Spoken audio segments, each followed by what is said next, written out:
So yeah, as I said, I'm working on the Salesforce platform, and Salesforce project is, you can associate to it like renovating a house while people are still living in it. And the reason I say that, because it's a cloud-based application, right? So while our developers are doing the CI/CD on it, there are actual users who are logging opportunities on it, right? They are signing deals, they are getting it signed, and then moving to orders, and then getting the billing and invoices. That's how they present the invoices to them. So yeah, you can relate it to like there's dust everywhere, but people are still living in it. Right? Yeah, that's where I learned that the systems succeed when technology amplifies human adaptability, not when it tries to replace it. So there's a difference between those two, right? It's actually giving you a point where it's letting you to decide, where the senior members of it can come and take better informed decisions around it. In previous days, we used to call it as L1, L2, or L3 level support. It has moved on from there. It's now much more focused on how we can adopt AI processes coming into picture, as well as take a human judgment into the picture, so that both of these systems work in tandem, not against each other. So that's where we come to. Organizations face a choice. One path is complete lights out operation where everything is automated. There is no need for lights in the room because automated robots don't need lights and human can just monitor the dashboards. The term this lights out operation, where did it come from? It actually came from a manufacturing process in industry where the focus is mostly on fully autonomous robots working on the factory floor, wherein no human involvement is there. And since there is no human involvement, there is no need of light. Robots are just defined to do a pre-processing based on the jobs that they are assigned to. They will just do it and go back to their charging ports. Right? So that's what it is called as the full lights out operation. The other aspect of it is like the human-centered SRE, where automation enhances engineering judgment.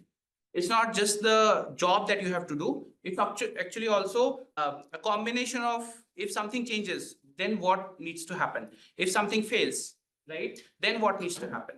Robots cannot do it. They will just switch themselves off, and then they say that my job is done. I'm going back to the battery charging. My Roomba does it all of time, even though they sell it as the AI robot. But many times it fails and then says that, yeah, I could not complete the job. Please take care of it. So then what happens? My friends and family are coming in. In 10 minutes, they will be here. And then what do? I pick up a Dyson and then complete the remaining part of it. So it's like your decision in the company. That same applies to your company implementation also. So my idea is take a call when you implement an autonomous tool. Take all the use cases in the picture, which company or which organization you are focusing on, and then take your best judgment out of it. So with all of that said, let me ask you, how many of you feel that the full lights out operation is realistic today? What do you mean? Very good, because even if there was one hand, I would have said that how many of you feel that it's a very terrible idea? So you're all with me so far. It's a very, it actually, I call it as a terrible idea, but then still, if you think about it, there are a lot of aspects to it also, depending on, as I said, which industry you are in. For example, if you are, let's say, you can associate it to SiriusXM or Netflix. It's one and more of the same thing, because SiriusXM is focused on audio, Netflix is on video. So what happens if something goes wrong? You may miss out on that podcast or a movie, right? What else can happen after that? Nothing. It's not a hospital industry where somebody's lives are dependent on it. It's okay. You can move on to something else, or switch on your YouTube and then spend your time. So the same happens on this aspect also. You can take any one of these depending on which industry you are on. So the data also confirms it that the human-centered practices consistently outperform automation-first models. When you think about reliability, what matters most? The uptime, the speed of recovery, or reducing repeated incidents? What do you feel? All of them. Exactly. Because you cannot take one thing and leave the other thing out, right? You cannot have 100% uptime, but you will have a very slow speed of recovery if something goes bad. So the focus is always on three. And the human-centered SRE can improve all of them, because you can have designated resources who can factor in everything and keep the machine running all the time and supporting your customers. How can we say that there are superior outcomes through human-centered design? Let me take a couple of examples over here. For the faster MTTR or mean time to resolution, as I said, I work on the Salesforce platform supporting the ad sales business. So we have opportunities and orders and integration to Oracle billing system, where when an opportunity is closed, it is converted to an order and eventually sent out to the billing system, who will take care of sending the invoices, right? So once our integration automation actually failed because somebody did an upgrade to our account entity in Salesforce. They introduced a new field because business asked them to do it. And then they just implemented it and went off their home and said, okay, let the system work. But what happened? The whole platform started failing because the APIs were retrying, because the autonomous system was built to retry in case of failure.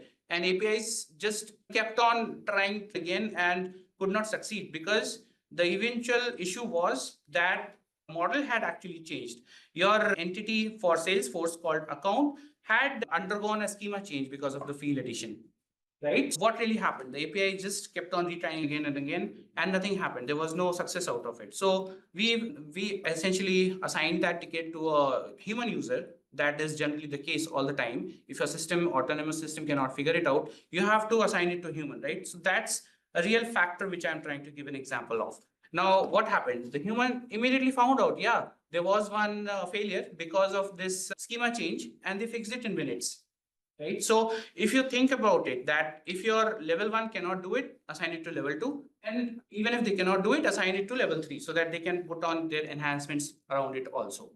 The second is for the patterns, right? So what happens is that if there are multiple repeat incidents of a similar nature, but to a very minute layer of a differentiated to them, it's not completely repeated patterns. It's something where, again, going to the example of my opportunity management, we have a lot of products. Our products are essentially our inventory. So these are advertisement slots basically, and we partner with a lot of our advertisers like Nike, McDonald's of the world, Amazons of the world. And we ask them what kind of advertisements you want to see. Taking an example of Pandora or any other website that you recently visited, your experience would have been that you browse for certain product, for example, shoes or anything, and then move on to something else. How many of you have actually realized that when you move on to some other site, that small slot of an advertisement actually pops up once again?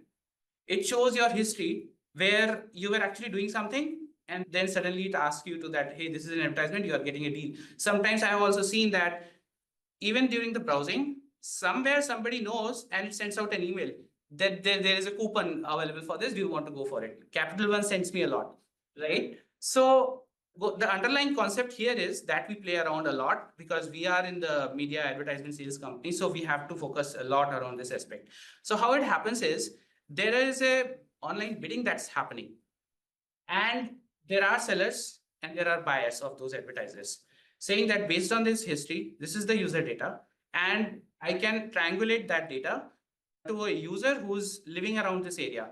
And then he belongs to this demography based on this age, his gender. And then based on that, there is a bidding that happens online. There are microservices which actually do that bidding and buying also. So a customer who has a little bit higher budget can actually take that slot, saying that because of this history, seems like this customer is more interested in that. So Nike and Adidas can assume that they will be competing against each other, saying that, okay, I can give you more for this advertisement slot because this customer belongs to a bigger demography compared to like San Francisco versus the lower community where I come from, like Fremont, right? So that means maybe customer has a bigger budget. So let's push more money to it. And that's how you see a decision between Nike and Adidas happening. And these happen in microseconds.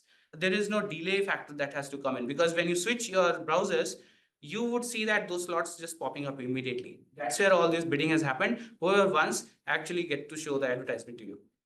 So there has to be a very faster turnaround time. But I took an example of Nike. Now let's think about what we sell.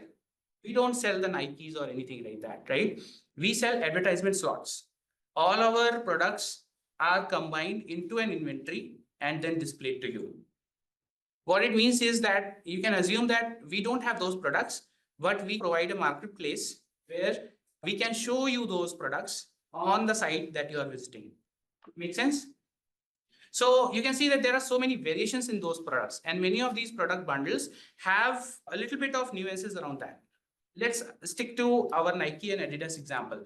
You have your shoes, sometimes they have laces or sometimes they don't have. They are for women also sometimes, right? So capturing all that demography and then preparing a product for you so that it actually meets your criteria is not that easy also, right? Your microservices have to decide all of that and come to a conclusion that, okay, maybe this is the product which is the best suited for you.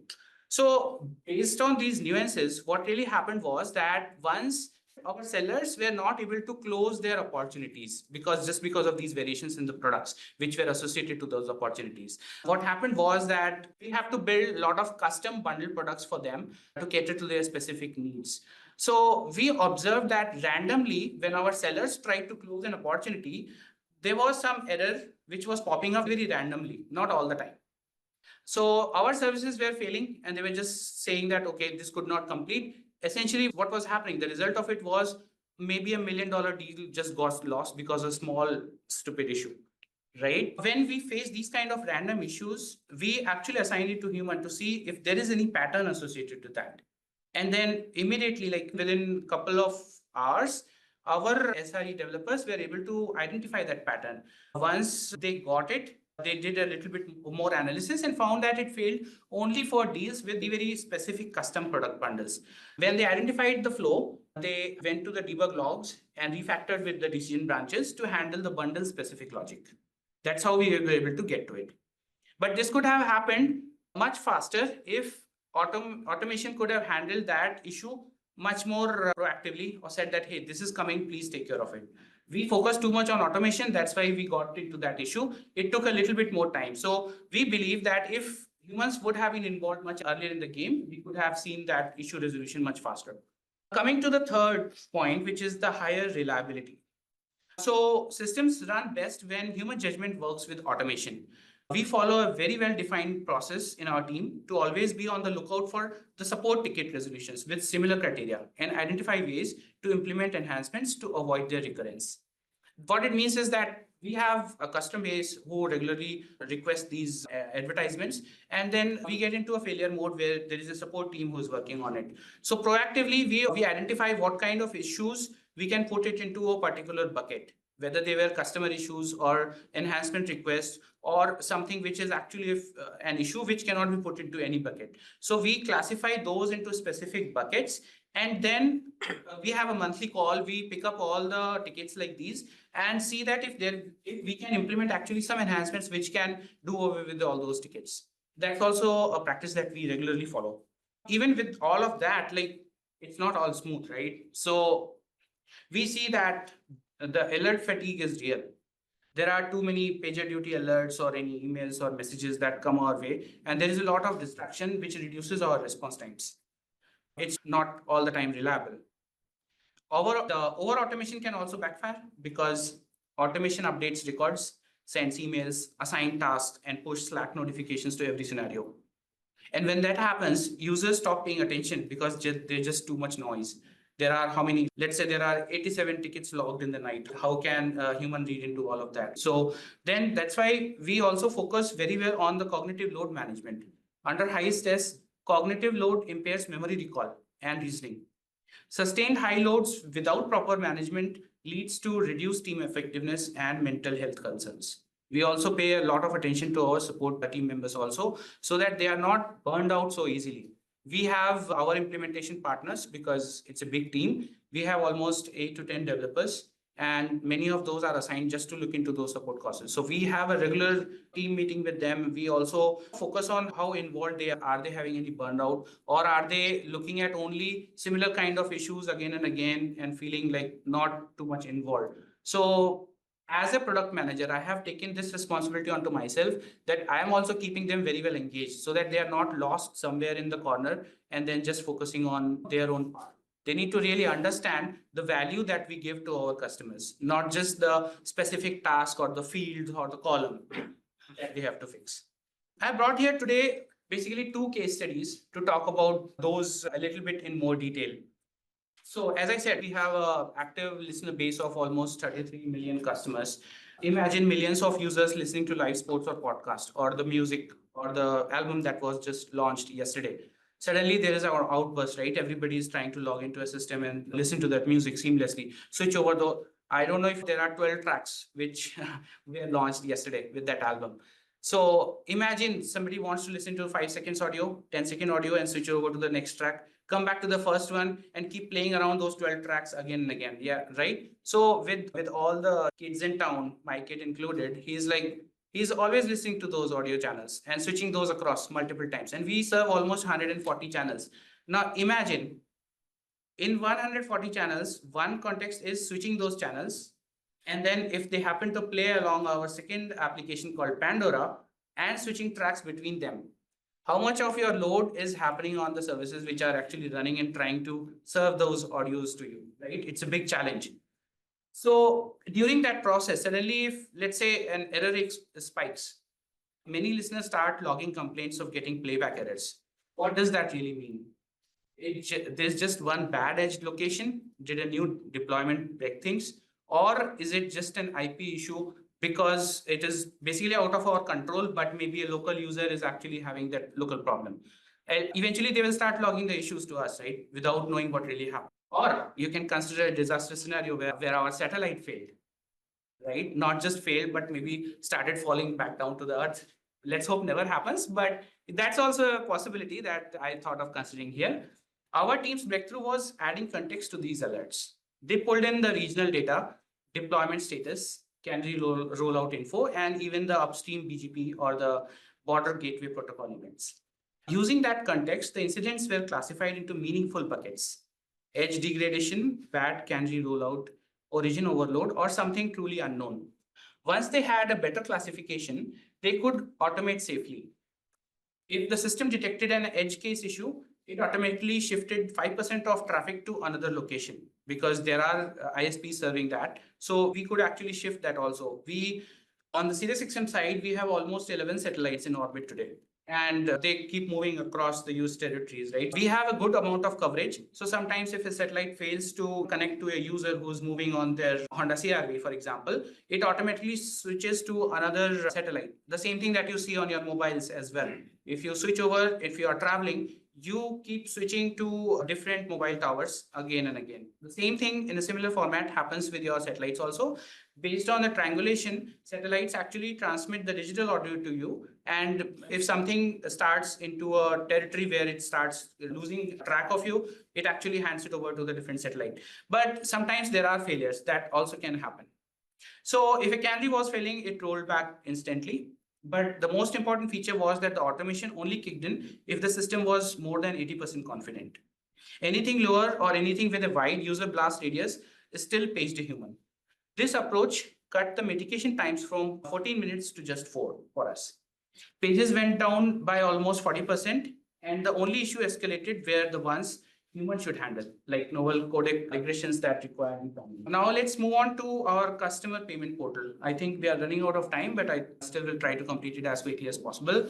On our payment portal side, we use Chase payment gateway platform for our customers who can make their invoice payments online using credit cards or ACH. Here, a sudden spike in failure is a nightmare because these are ultimately payments, right? It could mean fraud, it could mean an upstream bank outage, or it could mean our own system failures. The risks are higher here because false positive cost real revenues will actually impact us. A misdiagnosis undermines trust. So our team built a dual track detection system. Sorry, I know. Sorry, is it me? I can stop if you want, or I can just continue. I just need few more minutes. Yeah. So yeah, I was in the middle of the payment because it's a big breakage for us. It's a revenue, it's the money and my salary, right? So pretty important to talk about it. Yeah, our team actually built a dual track detection system, and there were rule-based checks which caught clear-cut conditions like SLA breaches, while anomaly detection flagged suspicious pattern in the bins, acquirers, and regions. Every alert came with a rich context: which code was deployed, which acquirers were failing, and whether the main infra was healthy or not. But automation here was deliberately cautious. It only handled safe, reversible actions. For example, if an acquirer failed its SLA, the bot could switch traffic to a backup provider automatically. If the issue was a retry storm, it could stop the retry budgets to avoid a meltdown. But when it came to anything with financial settlement implications, that's where the real money is involved, right? The system always paged a human. There was no exception to it because it's a money that is involved over here. So with that implementation, the result was a 50% drop in false positive cases, and critical outages were resolved in under 3 minutes instead of 10 to 15.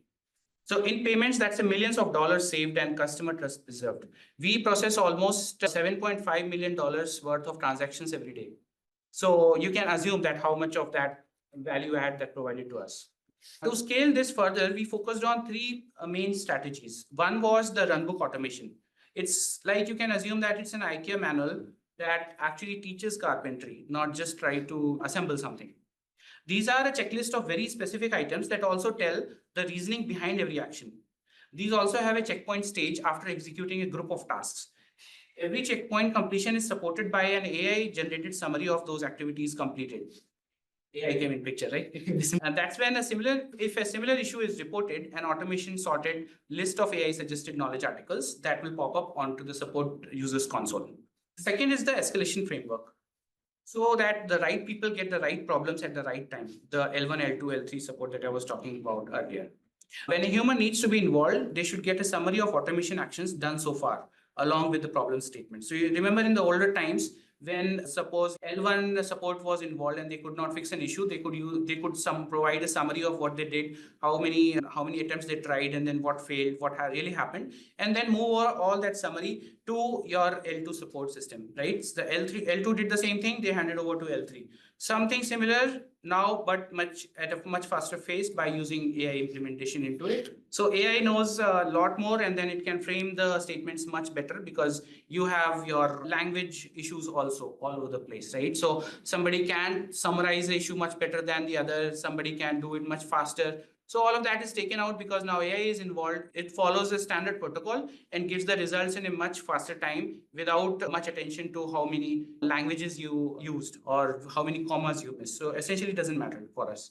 The third is the holistic measurement, tracking not only the uptime, but also the engineer well-being. I actually touched upon it earlier, because honestly, what's the point of having your uptime of 99.99% where your engineer's batteries are almost draining? It's at 0.01%. Doesn't matter, right? So we pay a lot of attention to our engineers' well-being also. So yeah, so to build a resilience, you keep three principles in mind all the time. Strategic automation. Deploy your automation where it adds value. Preserve judgment for the complex issues. And commit to continuous learning. Evolve systems through human AI collaboration. It's like a plane flying on autopilot, which is fine for cruising, but when your turbulence hits you, you want a human in charge. The same is true for system reliability also. So now, as a summary, these are the four takeaways, I would say, in today's discussion. Automation should amplify, not replace. The strategic automation enhances human expertise rather than eliminating it. Use multi-tiered response framework. Balance your efficiency with situational awareness through intelligent escalation. Measure both technical and human outcomes because your success requires tracking system performance alongside engineer well-being, and preserve critical thinking. Human judgment remains essential for managing sophisticated infrastructure. Because automation without people may be fast, but automation with people is both fast as well as smart. So thank you for your time and listening to me. I hope this session gave you a new perspective on designing automation that makes your engineers stronger. So I know we are running out of time, but is there any story that anybody wants to share about an automation that really went south? Nobody wants to bring it up? Oh, that's not good. But yeah, I know we all have faced that. So I thought of bringing these success and failures to you and how we balance our organization strategy around it. Thank you so much for your time. Thank you. All right. I forgot to ask one thing. Are there any questions or anything that you want to talk? Always connect to me with LinkedIn. Anything is fine. So my name is, as I said, Jimmy Katiyar. You can always connect. Thank you. Okay. Yeah.